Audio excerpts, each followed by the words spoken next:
శ్రీమతే నమః. మన ఛానల్ కుటుంబ సభ్యులందరికీ పేరు పేరున ధన్యవాదాలు తెలుపుకుంటున్నాం. B1 న్యూస్‌లో ఒక వీడియో పెట్టారని మన ఛానల్‌లో వీడియో చేసుకున్నాం కదా! చైత్ర లక్ష్మికి సంబంధించి.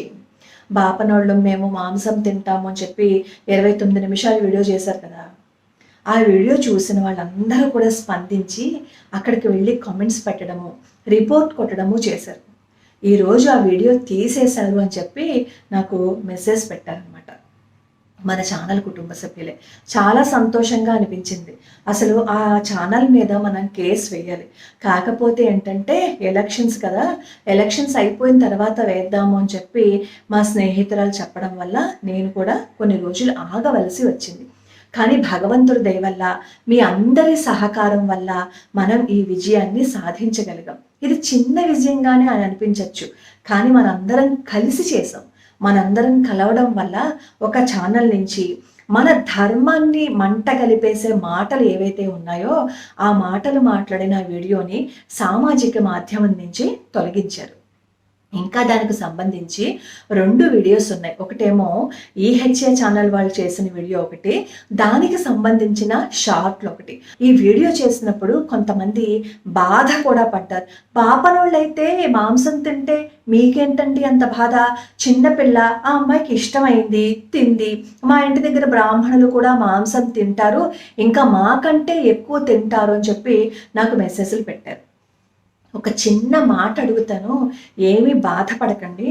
ఇప్పుడు ఈ కామెంట్లు పెట్టారు చూసారా, వాళ్ళు ఎవరైనా సరే మాదక ద్రవ్యాలకి కానీ మందుకి కానీ అలవాటు పడ్డారు అని అనుకోండి, అయ్యో మా ఇంట్లో వాళ్ళేమో మందు తాగుతున్నారు, మాదక ద్రవ్యాలు తాగుతున్నారు అని చెప్పి మనం బాధపడుతున్నాం అనుకోండి, ఎదురింటి వాడు వచ్చి ఇప్పుడు అందరూ యూత్ మందు తాగుతారు, మాదక ద్రవ్యాలకి అలవాటు పడిపోయారు, ఇందులో తప్పేంటి, అందరూ చేస్తున్నారు కదా అని అంటే ఇతర వాళ్ళకి ఎలా ఉంటుంది?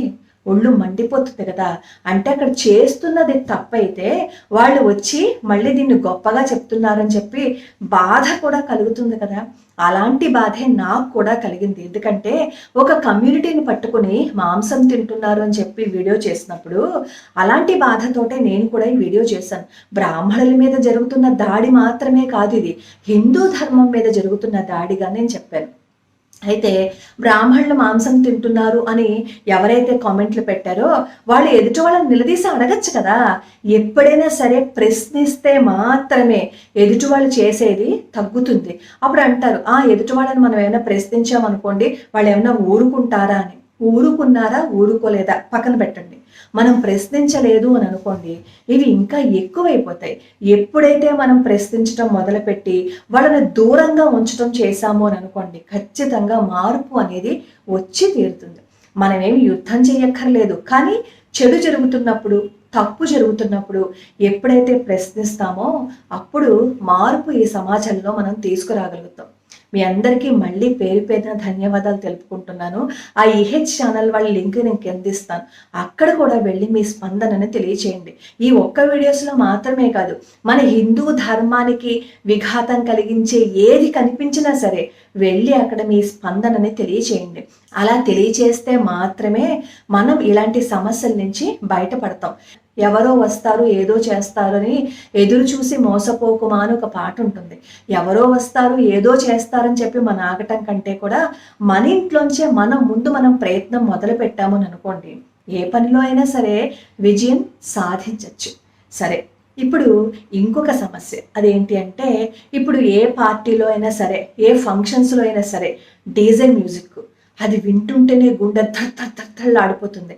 ఆఖరికి వినాయకుడిని నిమజ్జనం చేయటానికి వెళ్ళేటప్పుడు కూడా ఆ సౌండ్, మనం పక్క నుంచి వెళ్తున్నాము అని అనుకోండి, గుండె ఎలా ఉంటుంది, ధడమని కొట్టేసుకుంటూ ఉంటుంది కదా.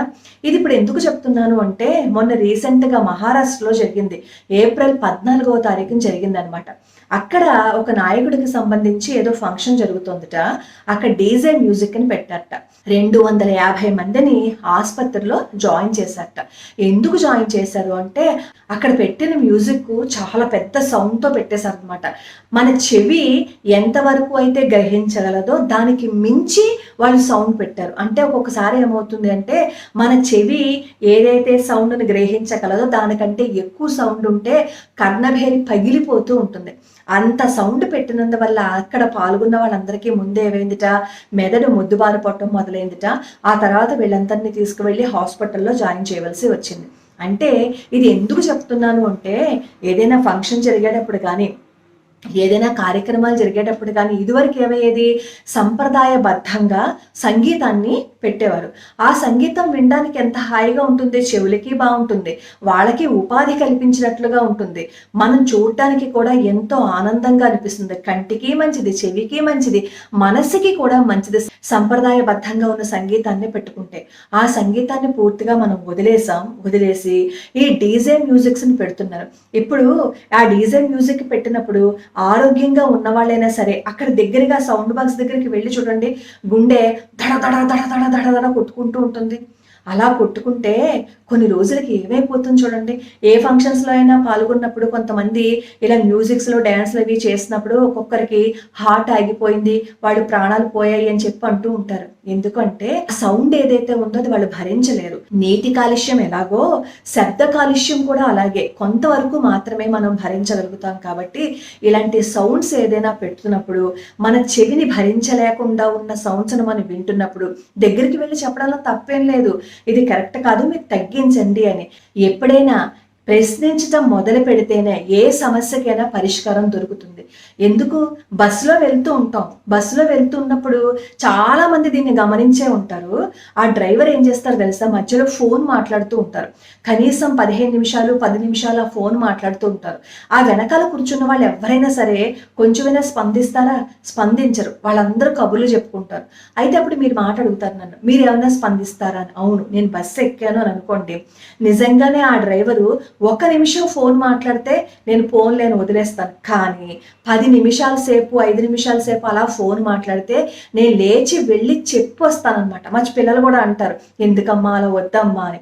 అప్పుడు నేను అంటాను, అదేంటి ఇప్పుడు వద్దు అన్నామని అనుకో, మనందరి ప్రాణాలు అతని చేతిలో ఉన్నాయి, ఫోన్ మాట్లాడుకుంటూ దేనికైనా పెట్టేస్తే ఎవరి ప్రాణాలు పోతాయని చెప్పి నేను ఖచ్చితంగా అడుగుతాను. ఒక్కొక్కసారి ఏమవుతుందంటే ఈ డ్రైవర్స్ చాలా పొగరగా మాట్లాడుతూ ఉంటారు. అప్పుడు నేను దాని వీడియో కూడా తీసేసి, ఇప్పుడు కనుక నువ్వు ఫోన్ పెట్టకపోతే ఈ వీడియోని నేను పబ్లిక్ చేసేస్తానని బెదిరించిన రోజులు కూడా ఉన్నాయి.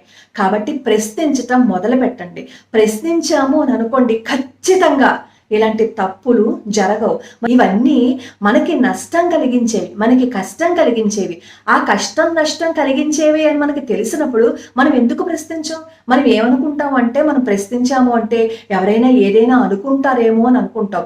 ఎవరైనా ఏదైనా అనుకుంటామేమో అని మనం ఎప్పుడైతే అనుకుంటామో ఇంకప్పుడు మనల్ని ఎవరు బాగు చేయలేరు.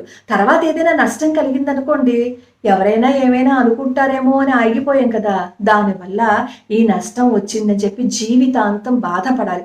అయ్యో, సరి అయిన సమయంలోనే ప్రశ్నించుండుంటే ఈ కష్టం రాదు కదా అని అనుకోవాల్సి వస్తుంది. ఇవన్నీ రాకూడదు అంటే ఖచ్చితంగా స్పందించండి. మరొకసారి మీ అందరికీ నేను కృతజ్ఞతలు తెలుపుకుంటున్నాను. కింద నేను 2 లింక్స్ ఇస్తాను, వెళ్ళి మళ్ళీ వాటికి కూడా మీ స్పందనని తెలపండి. మన ధర్మాన్ని మనమే నిలబెట్టుకోలేకపోతే అక్కడ ఇక్కడ మాట్లాడుతున్నారు కదా, హిందువుల్ని తొక్కేస్తాం, హిందువుల్ని చంపేస్తాం, హిందువులనేమో నీటిలోకి తోసేస్తామని చెప్పి ఇలా మాట్లాడుతున్నారు అంటే వాళ్ళకి మనం ఎంత లోకువైపోయాము, మనం అంటే ఎంత చేతగాని వాళ్ళగా వాళ్ళు తీసుకున్నారో అందుకే కదా ఇలాంటి మాటలన్నీ వస్తాయి. మనం అందరం ఏకమై ఒక శక్తిగా మారాము అని అనుకోండి, వీళ్ళందరూ ఇలాంటి మాటలు మాట్లాడలేరు. లోకా సమస్త సుఖినో భవంతు, సర్వే జనా సుఖినో భవంతు.